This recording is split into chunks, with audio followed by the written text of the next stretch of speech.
Ang mundo ay nagbabago, ngunit paano nga ba nakikita ng ating mga matatanda ang hinaharap? Sa maikling dokumentaryong ito, pakinggan natin ang mga tinig ng karunungan habang ibinabahagi nila ang kanilang mga pananaw, pangamba at pag-asa para sa kinabukasan. Tinagan ko ako ni Fidel de la Cruz. At taon na 64. Taga Tayog, Pangasinan.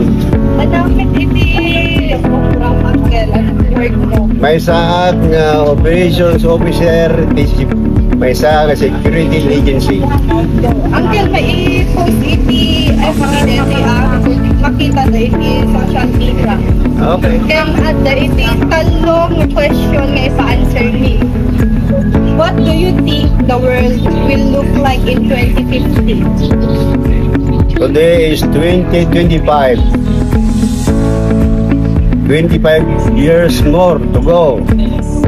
All I can say is, but on the time, it's gonna be, the world 2025 is gonna be a disaster. What are you most excited or worried about in the future? Well, I'm excited because of my grandsons, granddaughters, how they will look like on the time.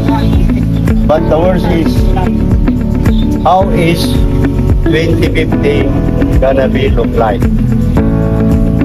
Are they going to live in a nice way or like what happening today? What advice would you give the youth today about creating a better future? Well, it's gonna be, we'll say that,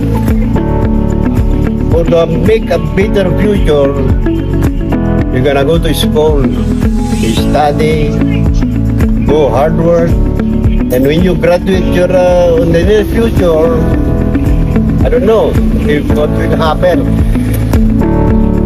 Ang kinabukasan ay hindi lamang para sa kabataan. Ito ay binubuo ng mga alaala, aral at tinig ng mga nauna sa atin.